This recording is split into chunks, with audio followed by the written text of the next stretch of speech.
स्वागत है इस नए वीडियो में। मैं रोहित देसाई को फाउंडर जेबी एक्सपर्ट्स। इस वीडियो में हम डिस्कस करते हैं शिप या गोट इंपोर्ट बिजनेस के बारे में। तो काफ़ी लोगों को क्या हुआ है कि कुछ ब्रीड्स हैं जो इंडिया से एक्सपोर्ट करना चाहते हैं, तो वो तो फ्रीली एक्सपोर्टेबल है। मगर कुछ लोगों का ये होता है कि कुछ चीज़ें हम लोग इंपोर्ट करें। तो अभी शिप या गोट को हम इंपोर्ट करना चाहते हैं, तो क्या क्या चीज़ें आपको ध्यान में रखना होता है और इसमें क्या क्या तकलीफें आ सकती है और क्या खर्चा आ सकता है, ये अप्रोक्सीमेट क्योंकि काफ़ी सारे इंक्वायरीज ऐसे हैं जहाँ पे लोगों को समझना है कि सर अगर हमें कोई ब्रीड इंपोर्ट करना है तो हम कैसे करें। देखो, एक्सपोर्ट के लिए कोई रिस्ट्रिक्शन नहीं है, आप आराम से एक्सपोर्ट कर सकते हो। मगर जब आप इंपोर्ट के बारे में आप सोचते हो ना, तो कुछ चीज़ें ऐसी है कि सर कुछ ब्रीड बाहर के बहुत अच्छे हैं जो इंडिया में आके हम लोग उसका ब्रीडिंग बढ़ा के हम लोग अपना एक्सपोर्ट कर सके या खुद हमारे यहाँ पे लोकल सप्लाई कर पाए। तो ये एक बहुत अच्छा बिजनेस स्ट्रैटेजी है। But end of the day क्या है ना कि इंडियन गवर्नमेंट नहीं चाहता है आप कोई इंपोर्ट करें, तो उसके लिए काफ़ी सारे रिस्ट्रिक्शंस होते हैं। और क्या क्या चीज़ें हैं और क्या क्या चीज़ें इसमें आपको समझना है, उसके बारे में यहाँ पे हम बात करेंगे। यहाँ पे जब भी आप शीप को इंपोर्ट करना चाहते हैं तो पहली चीज़ आपको इतना ध्यान में रखना है कि अगर आपका पर्पज़ ब्रीडिंग है, जेनरिक है या रिसर्च है, तो ये तीन रिगार्डिंग के अंदर ही आप इंपोर्ट कर सकते हैं। अगर आपका ये सोचना है कि हाँ वहाँ से हम मंगवाएंगे और यहाँ पे काट के हम लोग उसको लोकल डिस्ट्रीब्यूशन में लेके जाएंगे, तो वो पर्पज़ के लिए यहाँ पे ऑप्शनेबल नहीं है और वो आप नहीं कर सकते हैं। तो यहाँ पे क्या होता है कि एक तो हाई कॉस्ट है और दूसरा हाई वैल्यू है। तो हाई कॉस्ट और हाई वैल्यू में क्या होता है कि बहुत अच्छे प्रोडक्ट्स हैं मगर बहुत अच्छी कीमत में ही आने वाला है, कोई सस्ता आपको यहाँ पे नहीं पड़ेगा। अगर आप ब्रीडिंग करने के लिए या जेनरिक्स के लिए या जेनेटिक्स के लिए या उसका रिसर्च के लिए, ये तीन के अलावा कभी भी आप ये मत सोचना कि बाहर से कोई माल मंगवाएंगे और फिर यहाँ पे काट के हम लोग बाहर बेचने वाले हैं, तो वो नॉर्मली पॉसिबल नहीं है। तो इसमें एच एस कोड आता है। पहली चीज़ आपको एच एस कोड और टैरिफ समझ लीजिए। एच एस कोड में आता है 01041010, ये लाइव शिप के लिए है और वो भी ब्रीडिंग पर्पज के लिए। अगर कोई और एच एस कोड आप रेफर करते हो और ये लगता है कि सर थोड़ी एच एस कोड थोड़ा गड़बड़ लग रहा है तो आप ये देख लेना कि उसका पर्पज क्या है। ये मेरा जो एच एस कोड है यहाँ पे जो मैंने लिया है वो ब्रीडिंग पर्पज के लिए लिया है। अगर आपने कुछ और रीजन की वजह से लिया हुआ है तो फिर वो एच एस कोड गलत हो सकता है, क्योंकि आपको ब्रीडिंग के अलावा आपको एज ए जेनरिक बिजनेस में तो कोई मतलब नहीं है। रिसर्च कौन करते हैं या जेनेटिक्स में कौन करते हैं, ये सारे चीज़ें जो आर एन डी लैब्स होते हैं या कोई और मेडिसिन होती है या कोई नया वेराइटी का जो ब्रीडिंग होता है ना, तो वो चीज़ों के लिए अगर किसी को जेनेटिक्स समझना है और कोई और चीज़ों के लिए अगर वो यूज़ करता है तो उनके लिए काम में आता है। आप और मैं इस काम में नहीं है। हम लोग क्या कर सकते हैं, ज़्यादा से ज़्यादा हम बाहर के शिप मंगा के यहाँ पे क्रॉसिंग करके उसका ब्रीडिंग हम लोग देख सकते हैं, इसके अलावा ज़्यादा कुछ नहीं कर पाएंगे। तो इतना आपको बिजनेस में ध्यान रखना है कि आपका जो एच एस कोड रहेगा वो यही रहेगा। इसके अलावा जो भी एच एस कोड अगर आप गलती से भी चुनते हो तो फिर वहाँ पे आपको झटका लग सकता है, थोड़ा ध्यान रखिए। क्योंकि इंपोर्ट और एक्सपोर्ट का एचएस कोड दोनों सेम होता है, बट आपको ये ध्यान में रखना है कि इंपोर्ट के टाइम पे आपको रिस्ट्रिक्शंस है, एक्सपोर्ट के लिए आप फ्रीली एक्सपोर्ट कर सकते हो। तो दिमाग में वो रख के आपको काम करना है। तो यहाँ पे मोस्ट प्रिफर्ड नेशन, अभी मैं फिलहाल के लिए एग्जांपल ऑस्ट्रेलिया ले रहा हूँ, आप कोई भी कंट्री आप ले सकते हो। मगर यहाँ पे जब भी आप कोई भी मोस्ट प्रिफर्ड नेशंस का कोई भी टैरिफ आप देखते हो ना, ऑस्ट्रेलिया पे आज के टाइम पे 30% का टैरिफ है। मतलब मान के चलो कि मुझे बकरा तो मुझे 100 रुपए में मिल गया, मगर मुझे 30 रुपए इंडियन गवर्नमेंट को देना पड़ेगा वो बकरा अंदर लाने के लिए, तो वो टैरिफ आपको यहाँ पे लगेगा। तो आप सिर्फ ऐसे कैलकुलेट करोगे नहीं सर वहाँ का जो ये खर्चा है और उसके ऊपर मेरा इतना लॉजिस्टिक का पड़ेगा और मेरा यहाँ पे आ जाएगा, नहीं, उसके ऊपर टैरिफ 30% का है। क्योंकि इंडियन गवर्नमेंट नहीं चाहता है आप ज़्यादा से ज़्यादा बाहर से मंगवाओ और यहाँ पे काट छाट के यहाँ पे बेचना शुरू करो। क्योंकि यहाँ पे भी काफ़ी सारे एनिमल, मतलब काफ़ी सारे बकरे भेड़ बकरी की बिजनेस करने वाले हैं, तो उनको वो धक्का पड़ेगा। क्योंकि एग्रीकल्चर का एक साइड इनकम भी शिप एंड गोट से ही रहता है। तो वो आपको ध्यान में रखना है कि ऐसा कोई भी चीज़ मत करिए जो गवर्नमेंट ऑफ इंडिया या कोई भी हमारे लोकल बिजनेस खराब हो जाए, राइट। तो वैसे तो ट्रंप है ही खराब करने के लिए, तो बट आप ना खराब करो, इतना आप ध्यान रखो। तो यहाँ पे क्या होता है कि अगर यहाँ पे अभी देखो काफी लोगों को ये होता है ना, सर फ्री ट्रेड एग्रीमेंट है, ऑस्ट्रेलिया के साथ भी हमारा फ्री ट्रेड एग्रीमेंट है, मगर उस फ्री ट्रेड एग्रीमेंट के अंदर ये प्रोडक्ट नहीं है या ये एच एस कोड नहीं है। तो क्या होता है कि अगर ये एच एस कोड उस कैटेगरी में नहीं है तो ऑटोमेटिकली क्या होगा, आपको कोई भी प्रेफरेंस यहाँ पे नहीं है। अभी काफी लोगों को लगता है ना सर फ्री ट्रेड एग्रीमेंट के हिसाब से, काफी लोग बात भी करते हैं कि हाँ फ्री ट्रेड एग्रीमेंट हो रहा है तो हमें बहुत खुशी है कि उस कंट्री के साथ फ्री ट्रेड एग्रीमेंट हो गया तो मेरा बिजनेस बढ़ जाएगा। नहीं, आपका बिजनेस तब तक नहीं बढ़ेगा जब तक आपका फ्री ट्रेड एग्रीमेंट तो हो गया, वो बहुत अच्छी बात है किसी और प्रोडक्ट के लिए। अगर आपका एच एस कोड उस फ्री ट्रेड एग्रीमेंट में नहीं है तो आपको कोई उसका बेनिफिट नहीं मिलने वाला। तो वो आपको ध्यान में रखना है। क्योंकि अभी इंडिया और ऑस्ट्रेलिया का तो फ्री ट्रेड एग्रीमेंट है, मगर वहां पे कोई प्रेफरेंशियल नहीं है। इसका मतलब यह है कि आपको 30% भरना ही पड़ेगा अगर आप ऑस्ट्रेलिया से माल मंगवाते हो। तो आप कहीं और से भी मंगवाते हो तो उस कंट्री का भी आपको टैरिफ चेक करवाना पड़ेगा। मगर ऑस्ट्रेलिया का मैं बोल रहा हूं फ्री ट्रेड एग्रीमेंट है, मगर ये एचएस कोड उसमें नहीं है, तो आपको 30% पे करना मैंडेटरी है। आप सर्टिफिकेट ऑफ ओरिजिन प्रेफरेंशियल ले लीजिए या सर्टिफिकेट ऑफ ओरिजिन नॉर्मल ले लीजिए, कोई नहीं फर्क पड़ेगा, क्योंकि आपको तो पूरा टैरिफ देना ही पड़ेगा यहां पे। और दूसरा, इसका जो सेट प्रोटोकॉल्स होते हैं, टेक्निकल ट्रेड बैरियर्स होती है, सैनिटरी टर्म्स होते हैं, वो सारी चीजें आपको मैंडेटरीली कंप्लायंट होना पड़ेगा, वरना आपका इंपोर्ट नहीं हो पाएगी। दूसरा, इंपोर्ट परमिट्स लगता है, क्योंकि मैंने बोला था ये रिस्ट्रिक्टेड प्रोडक्ट है, प्रोहिबिटेड नहीं है। प्रोहिबिटेड होता तो मैं और आप कुछ भी नहीं कर सकते हैं, मगर रिस्ट्रिक्शन में क्या होता है, आपको परमिशन लेनी पड़ेगी। किससे? डीजीएफटी से, और दूसरा एनिमल हस्बेंड्री वालों से। जब आप कोई भी प्रोडक्ट बाहर से मंगवाना चाहते हो, आपको इतना ध्यान में रखना है कि एनिमल हस्बेंड्री का अथॉरिटी आपके पास होना चाहिए, और दूसरा DGFT, director general of foreign trade, इनके यहां से भी आपको अप्रूवल होना चाहिए, तभी आप ये प्रोडक्ट इंपोर्ट कर सकते हो। इससे पहले आप कोई भी प्रोडक्ट शुरू करें, इससे पहले आपको यह देखना है कि प्री एक्सपोर्ट कंट्री का क्या रेंज है, अगर वो क्वालिफाइड है भी या नहीं। क्योंकि कुछ जगह क्या होता है कि कोई वायरस की वजह से, कोई हेल्थ चैलेंजेस की वजह से इंडियन गवर्नमेंट नहीं चाहता है कि वो बीमारी हमारे यहाँ पे आ जाए, तो इसके वजह से क्या करते हैं कि कुछ रीजन्स वो लोगों ने आउट ऑफ द बॉक्स रखा हुआ है। तो आपको देखना पड़ेगा कि वो जो कंट्री आप चुन रहे हो वो उस कैटेगरी में आएगा या नहीं आएगा। अगर आ रहा है तो पहले ही आप क्लैरिफाई कर लो, तो ही आप माल मंगवाना, वरना फिर नहीं मंगवा सकते हो। तो वेटरनरी हेल्थ सर्टिफिकेट चाहिए, पहले ही ये मंगवा लेना, क्योंकि जिससे भी आपकी बात हो रही है ना इनिशियली, तो पहले उनको बोल लेना कि भैया आपका एक वेटरनरी हेल्थ सर्टिफिकेट दे दो, आपने पुराना जो भी शिपमेंट किया हुआ है, आपने कभी करवाया हुआ है, वो सर्टिफिकेट हमें दे दो, हम एक एनिमल हस्बेंड्री वाले से चेक करवा लेते हैं।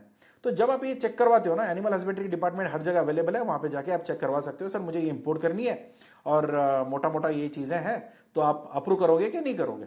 तो अप्रूव करेंगे तो फिर उसके आगे का जो डॉक्यूमेंटेशन लगेगी वो लगेगा, अगर नहीं करेंगे तो फिर बात ही खत्म है। और वो दो सवाल पूछते हैं, कौन सी प्रोडक्ट है और कहां से मंगवा रहे हो। ये दोनों चीजों पे ही आपको क्लैरिफिकेशन मिल जाएगा, ये आएगा भी या नहीं आएगा, राइट। तो दूसरा आता है यहाँ पे वैक्सीनेशन, क्योंकि जानवर का वैक्सीनेशन होना इंपॉर्टेंट है। अभी इंसान, बच्चों का तो वैक्सीनेशन होता ही है, तो कोई बीमारी ना हो तो उसके लिए वैक्सीन होती है, और उसका पूरा रिकॉर्ड होना चाहिए। अगर वो रिकॉर्ड नहीं है, भले ही उन्होंने किया हो और बोलते भी हो सर हमने तो सारे वैक्सीनेशन तो करा रखे हैं, मगर उसका सर्टिफिकेट, उसकी जो रिपोर्ट वो नहीं है, तो फिर वो एज गुड एज उसके पास कोई वैक्सीनेशन उसने किया ही नहीं है, उसी हिसाब से आप मान के चलना पड़ेगा। क्योंकि उसका वो एज होता है ना, एक पर्टिकुलर एज पे आपको वैक्सीन कराना होता है, अगर वो नहीं करा है तो नहीं है। तो डिजीज फ्री सर्टिफिकेशंस, ये सारे सर्टिफिकेशंस यहाँ पे लगेगी। ये चीज़ें इंश्योर करता है कि कोई ऐसा बीमारी नहीं है इन चीज़ों में। क्योंकि देखो, आज तो आप ब्रीडिंग के लिए मंगवाते हो, कल का क्या प्रोडक्ट है। अभी आपने 4, 10, 20 जो भी आपको मंगवाना है आपने मंगवा लिया, और कल जाके आप उसका वैक्सीनेशन नहीं हुआ है तो उसका ब्रीडिंग होगा, अभी उसमें भी डिजीज होंगे। तो ऐसा कोई डिजीज कल जाके वो कटेगा ही ना, इंसान तो खाएगा कल। तो जब ऐसी चीज़ों में इंसान की कंज्यूमशन कल आ जाती है, तो वो बीमारी कैरी आउट होके, अगर कोई और बड़ा बीमारी बन के, अभी जो कोविड हुआ है तो किस चीज़ की वजह से हुआ नहीं पता, but end of the day वो कोई एनिमल से आया ये तो पता है, किसी ने वो इंसान ने खाया और उसके वजह से वायरस बढ़ गया। तो ऐसे चीज़ें ना हो, इसके लिए इंडियन गवर्नमेंट भी क्या करता है कि आप कोई भी प्रोडक्ट मंगवाओ, उसका प्रॉपरली वैक्सीन होना चाहिए as per industrial industry standards.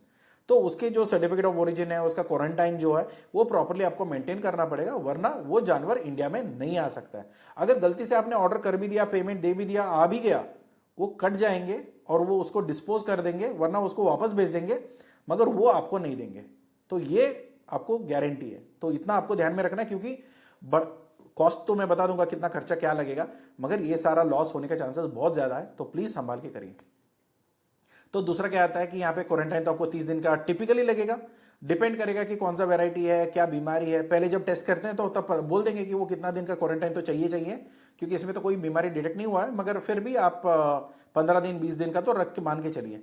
अगर कभी कभी ऐसा होता है कि कुछ डिटेक्ट हो गया तो बोलते हैं कि 30 दिन का करिए, या उसके बाद बोल सकते हैं कि यार इसमें ऐसा खराबी है तो आप बिल्कुल इसको नहीं ले सकते। तो कुछ भी हो सकता है, ये वो एनिमल हस्बेंड्री डिपार्टमेंट के ऊपर रहता है, तो आप और हम लोग कुछ नहीं कर सकते हैं। तो यहाँ पे दूसरा क्या होता है कि अगर आप जब भी मटेरियल, स्पेशली लाइव एनिमल्स, जो जिंदा जानवर है, उसको आप मंगवा रहे हो, तो आपको यहाँ पे देखना पड़ेगा उसका क्रेट्स जो होते हैं ना, उसकी अप्रूवल होना चाहिए, वो भी ITAT से, सॉरी IATA से। तो यहाँ पे क्या होता है कि ये एक पर्टिकुलर ऑर्गेनाइजेशन है जो इंश्योर करता है कि एयरलाइन वाले कोई गलती से भी कोई और जानवर को जिस तरीके से नहीं जाना चाहिए ऐसे कोई भर ना दे, क्योंकि क्रुएलिटी होती है ना। अभी देखो कितना भी आप नॉनवेज खाते होंगे, कुछ भी होता होगा, जब जानवर जिंदा है उसको इतना तकलीफ नहीं देना चाहिए, क्योंकि उसको पूरा भर के ना, अभी इंडिया में तो जाते हैं ना ट्रक में, हम देखते हैं काफी जानवर इतना सांस लेने की जगह नहीं रहती, उतना भर देते हैं। क्यों? अभी ट्रांसपोर्टेशन ज्यादा पैसा लगता है, डीजल का पैसा ज्यादा है, तो इसलिए हम लोग क्या करते हैं, जितना पैसे निकाल सकते हैं उसमें से, तो हम लोग जहां पे 2 डालना चाहिए वहां पे 4 डालते हैं, वहां पे 10 डालते हैं। तो बकरों को भी वो मुश्किल होती है, तो वो चीजें आप एयरलाइन में नहीं कर सकते। एयरलाइन में प्रॉपर जगह रहेगी, उसी के अकॉर्डिंगली आपको प्लान करना है। गलती से भी आप ये मत सोच लेना कि आप जैसे बोलोगे वैसे एयरलाइन वाले लोड करेंगे, उनका भी एक रूल्स है, उसी हिसाब से उतना जगह उसको बैठने के लिए, खड़े होने के लिए, आने के लिए सब रहेगा, उतने ही हिसाब से वो आएगा। आप ऐसा कभी भी नहीं बोल सकते कि हाँ यार इतना कारपेट एरिया है तो भर दो पूरा, नहीं, ऐसा नहीं भर सकते, ऐसा नहीं होगा इंटरनेशनल बिजनेस में, तो आपको इतना ध्यान में रखना है। तो अभी देखो सारे एयरलाइंस लेंगे क्या? नहीं, सारे एयरलाइंस, काफी सारे एयरलाइंस सिर्फ पैसेंजर्स के लिए होता है, इंसानों के लिए होता है, जानवर के लिए नहीं होता है। कुछ एयरलाइंस है जो जानवर लेके जाता है, उसमें भी आपका कैटेगरी होता है, घोड़ों का अलग होता है, क्योंकि जो रेस कोर्स वगैरह होते हैं ना, तो वहाँ पे ज़्यादातर घोड़े वगैरह जाते हैं। जो शिप का रेगुलर शिपमेंट होता है उसमें भी थोड़ी बहुत प्रोविजन होती है, तो वो प्रोविजन में आप अपना मटेरियल निकाल सकते हो। एमिरेट हो गया, कतार हो गया, एयर इंडिया हो गया, ऐसे कोई भी कार्गो वाले, कार्गो डिवीजन से बात करना, कभी भी पैसेंजर वाले डिवीजन में बात नहीं करना, क्योंकि लगेज या जो नॉर्मल कार्गो होता है ना, वो पैसेंजर के नीचे वाले जो सेक्शन है ना वहाँ पे जा सकता है, मगर जानवर एक ऐसा चीज है जो इंसानों के साथ नहीं जाएगा, क्योंकि एंड ऑफ द डे जानवर का टेस्ट हो सकता है, बीमारी हो सकती है, कुछ और हो सकता है, और वो पूरा सर्कुलेशन अगर ऊपर नीचे करके इंसानों को भी उसी प्लेन में, जानवरों को भी उसी प्लेन में डाल देंगे, तो क्वारंटाइन का तो कोई मतलब ही नहीं बनता है। तो उसके वजह से क्या करते हैं, ये अलग अलग होता है। इसलिए आपको क्या होता है कि अगर मेरा कोई डब्बा भेजना है, कोई फेडेक्स से या DHL से, किसी भी कार्गो में जा सकता है, क्योंकि जहां पे इंसान जा रहे हैं उसके नीचे जगह होती है, वहां पे मटेरियल भर देते हैं। लगेज तो जाएगा, लगेज के अंदर हमारा कार्गो भी चला जाएगा, मगर जानवर आपको कार्गो में नहीं जाएगा, आपका जो पैसेंजर कार्गो है उसमें नहीं जाएगा। इसके लिए अलग प्लेन, अलग कैटेगरी और अलग सेक्शन ही रहेगा, और वो भी IATA के रूल के अंदर उनको एक्सपोर्ट करना है, तो उसके वजह से प्राइजेस थोड़ा बढ़ जाता है, ये आपको ध्यान में रखना है। तो यहाँ पे इसका स्पीसीज क्या होता है, स्पेसिफिक्स क्या होती है, एज क्या होता है, वजन क्या होता है, और उसके अकॉर्डिंगली क्रेट का डायमेंशन क्या होता है। क्रेट का मतलब जगह, जिस जगह पे आपको उसको रखना है वो क्रेटिंग का जगह क्या होता है। तो आप मिनिमम मान के चलो, क्योंकि ये इतना फटाक से मिलने वाला है नहीं बुकिंग, तो इसलिए आपको 48 to 72 आवर्स या 3-4 दिन पहले ही, आपको हफ्ते भर पहले प्लान करके चलिए, तभी आपका चल सकता है। तो मैंने एग्जाम्पल के लिए मैंने बैंगलोर लिया हुआ है, आप किसी भी एयरलाइन, एयरपोर्ट जो डिविजन है वहां पे, जहां पे भी कार्गो प्लेन्स आती है वहां पे आपका एलिजिबिलिटी मिल जाएगा। अभी मैंने लिया है यहाँ पे केम्पेगौड़ा इंटरनेशनल एयरपोर्ट, जो कार्गो टर्मिनल है, तो यहाँ पे मैं बकरे मंगवा सकता हूँ। अभी बकरे मंगवा के मुझे डायरेक्टली मिल जाएगा? नहीं, मैंने बोला था क्वारंटाइन करनी पड़ेगी। वो क्वारंटाइन कौन करेगा? QC, AQCS। तो ये एक एंटिटी है जहां पे क्वारंटाइन का पूरा डिपार्टमेंट वो संभालता है। जो भी इंपोर्ट करना है आप कर लो, वो हमें दे दो, हमारे यहाँ पे रहेगा 10-15 दिन, 20 दिन, 25 दिन, 30 दिन, और उसके बाद जब वो ठीक लगे तो फिर दोबारा एक बार टेस्ट होगा, उसके अंदर कोई बीमारी नहीं पाई गई तो फिर वो बकरे आप लेके जा सकते हो। हाँ, इसका खर्चा कौन उठाएगा? ऑफकोर्स आप उठाओगे।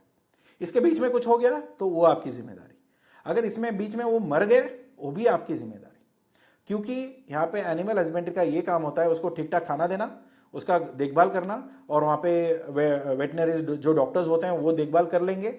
अगर कोई तकलीफ होती है या कुछ भी होता है वो दवाई वगैरह दे देंगे, जो भी है वो आपको बता दिया जाएगा, but end of the day वो उन्हीं के कंट्रोल में रहेंगे, कोई बकरा बाहर नहीं आएगा, बकरा बकरी जो भी आपको बोलना है, राइट। तो यहाँ पे कस्टम क्लियरेंसेस में क्या होता है, एक तो आपको बिल ऑफ एंट्री फाइल करनी होती है। बिल ऑफ एंट्री आपने फाइल कर दिया तो SIP, हेल्थ सर्टिफिकेट, जो भी एयरवे बिल, ये सब आप सबमिट कर दोगे। ये नॉर्मली आप खुद नहीं करोगे, भले ही वो एयरलाइन का 3-4 दिन पहले का बुकिंग हो या ये चीज कस्टम क्लियरेंस का, ये दोनों चीजें आपका फ्राइट फॉरवर्डर करेगा। तो आपको यहाँ पे ज्यादा दिमाग में जोर देने की जरूरत नहीं है, ये सारी प्रॉपरली हम करके दे देंगे। इसके बाद जो भी ड्यूटी है, 30% का ड्यूटी है, उसके ऊपर GST है, उसके ऊपर कुछ और चीज सेस लगेगा, वो लगेगा, वो जो भी खर्चा लगेंगे वो एक कैलकुलेट करके हम आपको बता देंगे, वो आपको पे करना पड़ेगा। इसके ऊपर क्वारंटाइन का खर्चा, उसका हैंडलिंग का खर्चा, क्योंकि क्या होता है ना, एयरपोर्ट से क्वारंटाइन सेंटर भी तो जाएगा। ऐसा तो नहीं है कि वो क्या हो ना, एयरपोर्ट में घूमते रहेंगे, नहीं।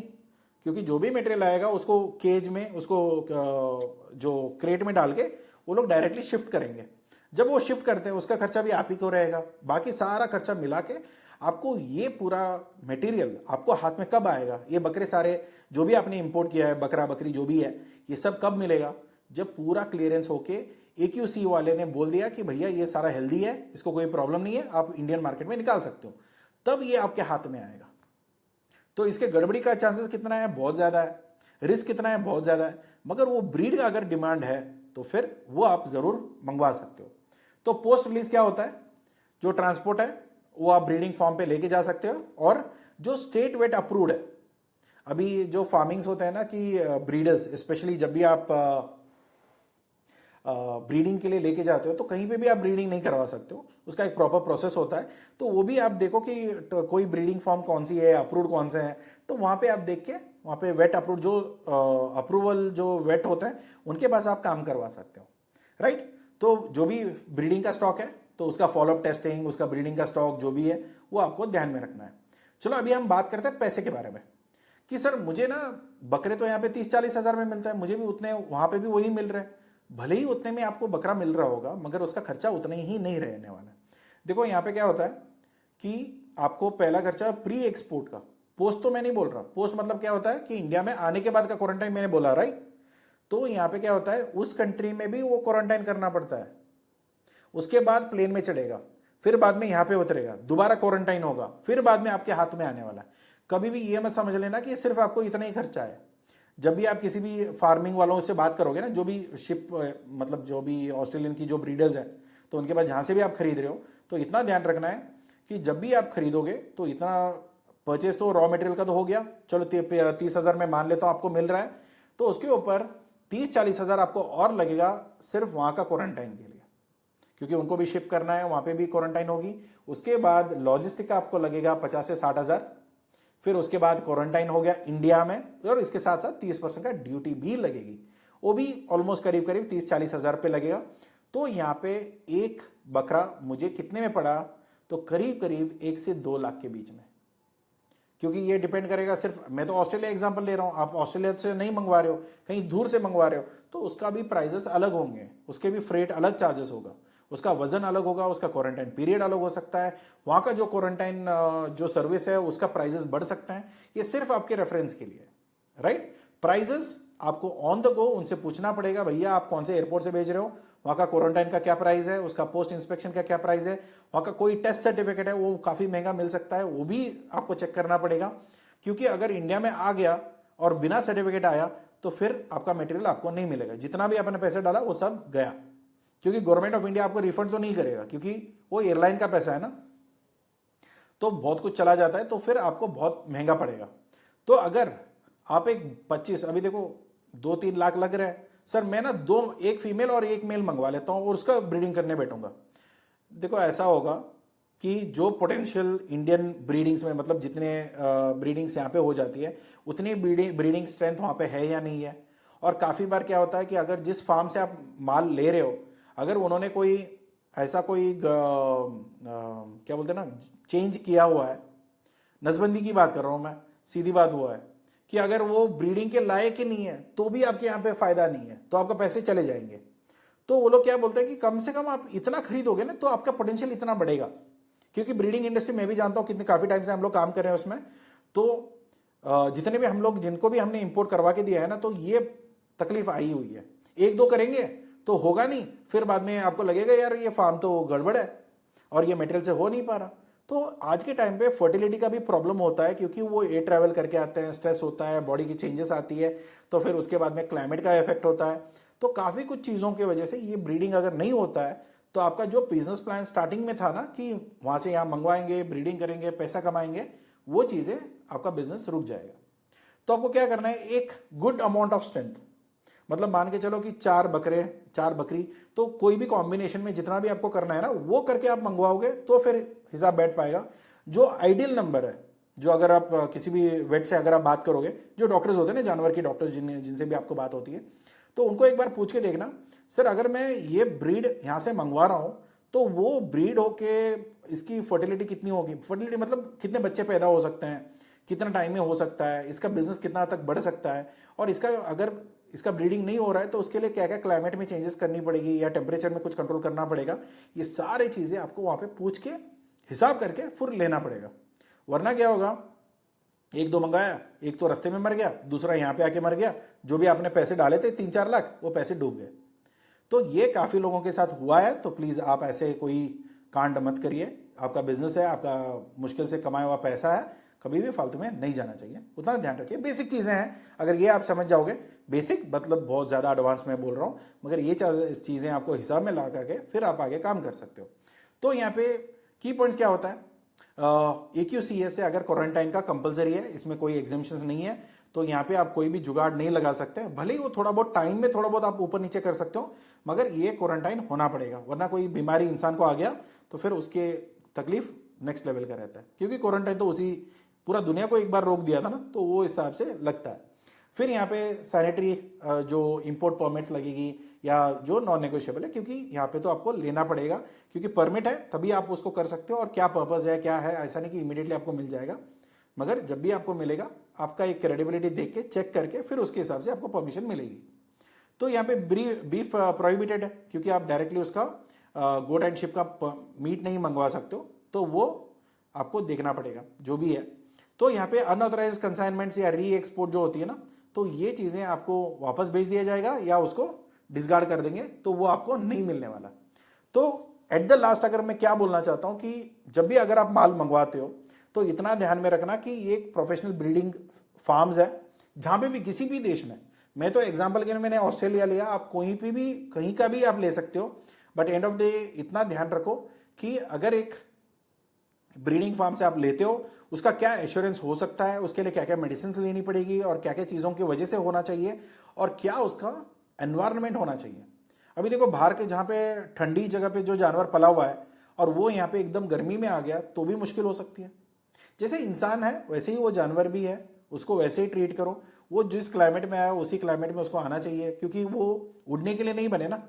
अभी कौन सा जानवर हम देखते हैं कि उड़ रहा है, राइट? तो जानवर को अगर आप एयरप्लेन से लेके आते हो, उसको भी एयर सिकनेस होता है, प्लेन सिकनेस होती है, तो ट्रैवल में कुछ भी गड़बड़ हो सकता है, और काफ़ी कुछ चीज़ें झेल जाते हैं, कुछ जानवर झेलते नहीं है, वो ख़त्म भी हो जाता है। तो इसलिए आप थोड़ा देख लो, ओवरऑल समझ लो। मेरे मोर्टेलिटी रेट मतलब मरने वाले 2 से 3% का तो मिनिमम रख के चलो। अगर इससे ज़्यादा, अगर आपकी ब्रीड में कितना ये चेंज होता है कि कौन सी क्वालिटी या ग्रेड पे आप मंगवा रहे हो, तो उस पर ये फ़र्क पड़ेगा। तो आप थोड़ा देख लेना कि कौन सा जानवर कितना मोर्टेलिटी रेट है उसका कब तक, कितना हद तक वो झेल सकता है। तो अगर जो स्ट्रांग है वो आ जाएगा, अगर नहीं है, थोड़ा वो पहले ही बीमार है, उसको और आपने तकलीफ दे दिया ट्रैवल करवा के, तो फिर वो तो रास्ते में खत्म हो जाएगा, राइट? अभी इंसान का तो हिसाब नहीं है, क्योंकि इंसान का वो फितरत होती है ना कि इंसान अगर मर रहा है तो उसको इमरजेंसी लैंडिंग करवाता है, मगर ये शिप और गोट का कुछ गड़बड़ हो रहा है तो उसका इमरजेंसी लैंडिंग नहीं है, वो डेस्टिनेशन पे पहुंचेगा, तब तक अगर कोई मर गया तो मर गया, बस वो हिसाब है, ठीक है? तो यहाँ पे कभी भी ऐसा तो नहीं होगा कि ये कम खर्चे में होने वाला है। 30-40 लाख कम नहीं होता है आपका। अगर एक पूरा शिपमेंट निकल रहा है, 10-15 का भी निकल रहा है, तो आपको हाई कॉस्ट आपका लगेगा। मगर यहाँ पे जेनेटिक जो इम्प्रूवमेंट है वो थोड़ा देख लो, अगर वो स्टेबल रहेंगे तो फिर मंगवाओ, वरना फिर इंडियन क्लाइमेट में आके वो मर गए तो फिर नहीं बचेंगे। तो यहाँ पे रेगुलेशंस जो एक्सपर्ट्स हैं, जिनको पता है, हम लोग काम कर रहे हैं, हमें पूछ सकते हो, कंसल्टेशन बुक कर सकते हो, या हमारी जो एक्सपर्ट टीम है उनको आके आप बात करके देख सकते हो। तो ये सारी चीज़ें आपको ऑप्शंस अवेलेबल है, हम यहाँ पे मदद करने के लिए हैं। अगर आपको ऐसे कोई भी चीज़ें ज़रूरत पड़ती है तो डिस्क्रिप्शन में हमारी नंबर है, हमारे ऑफिस से बात कर लीजिए, या जो भी कंसल्टेशन कॉल के लिए आपको चाहिए होगा तो आप बुक कर लीजिए। अगर आपको मिल के बात करनी है तो बेंगलोर ऑफिस है, तो वहाँ पे आ जाइए, वहाँ पे मैं मिल लेता हूँ, और जो भी आपको चैलेंजेस है वो हम लोग सॉल्व कर सकते हैं, ठीक है? तो ये वीडियो रहेगा आपके लिए, और इसमें कोई भी डाउट है तो प्लीज़ आप ये वीडियो देख रहे हैं तो ऑलरेडी आप मेंबर हो, तो आपके कमेंट जो भी है वो आपको प्रायोरिटी पे आपको इसका रिप्लाई मिल जाएगा। तो मिलते हैं अगले वीडियो में। Thank you so much for watching this. अगर कोई सवाल है तो प्लीज़ कमेंट बॉक्स यूज़ करिए, और बात करना है तो प्लीज़ कंसल्टेशन बुक कर सकते हैं। Thank you so much, take care, bye bye.